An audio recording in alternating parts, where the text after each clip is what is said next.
There's something strange happening to people who earn $60,000 a year.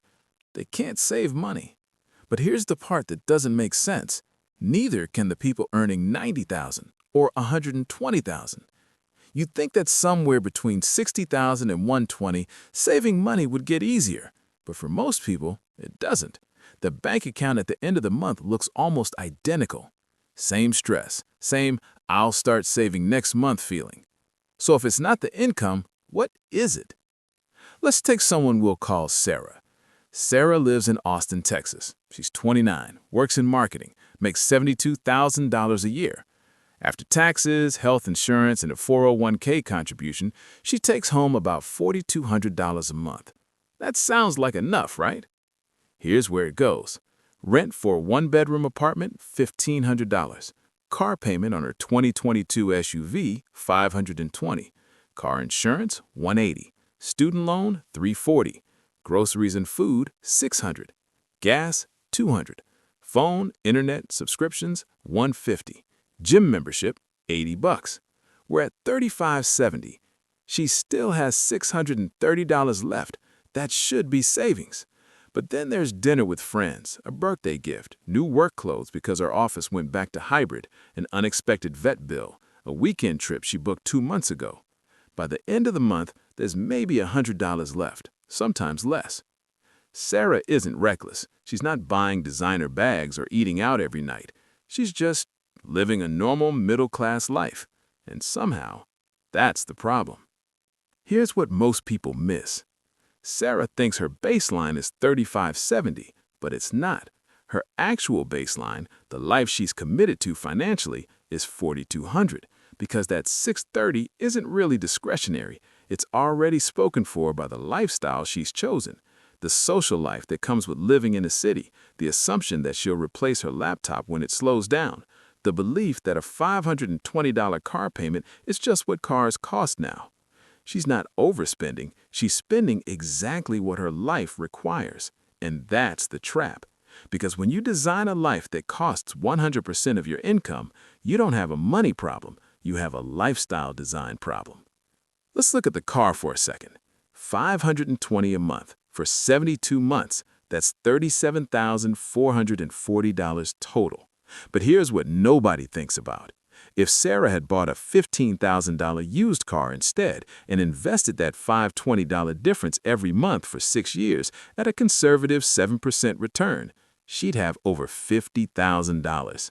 That's not a hypothetical. That's just math. The car didn't cost her $37,000. It cost her $50,000 in future wealth, and possibly more, because that's 6 years of compounding she'll never get back. But Sarah doesn't see it that way. Nobody does, because the question she asked herself wasn't, "Can I afford this car?" It was, "Can I afford this payment?" And that's the question that quietly bankrupts the middle class.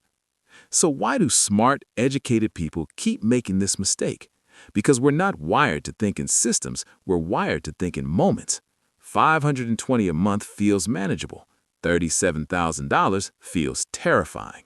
A $1,500 apartment feels reasonable if your coworkers pay the same, but $18,000 a year in rent just to sleep somewhere? That feels insane. We compare ourselves to the people around us, not to the future version of ourselves who will need that money. And here's the worst part. The system is designed this way. Monthly payments make big purchases feel small. Lifestyle inflation is baked into every promotion, every raise, every "you deserve this" marketing message you see. You're not failing at money, you're succeeding at exactly what you've been taught to do. Earn more, spend more, repeat. The problem is, that cycle doesn't lead to wealth. It leads to a nicer version of broke. People who build wealth don't think in payments. They think in total cost and opportunity cost. They don't ask, "Can I afford this?" They ask, "What does this actually cost me?"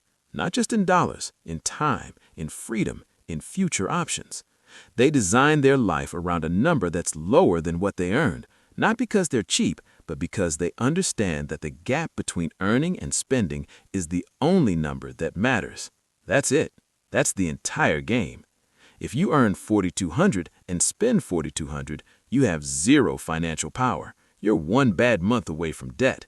If you earn $4,200 and spend $3,400, you have $800 of power every single month.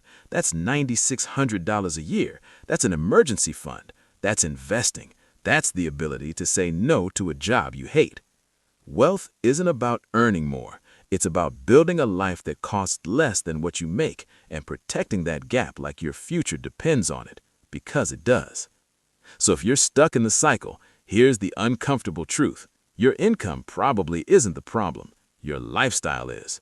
And the good news is, you actually have control over that. Not by depriving yourself, not by moving into a van, but by getting really honest about what your life actually costs, what it's costing you in the future, and whether that trade-off makes sense. Most people never do that math, and that's why most people can't save money. If this made you think differently about your own numbers, consider subscribing. I make videos like this every week. No hype, just honesty. Thanks for watching. If this video stayed with you, that's not an accident. It means something inside you is ready. You don't have to fix everything. Just don't ignore it. I'll see you next time.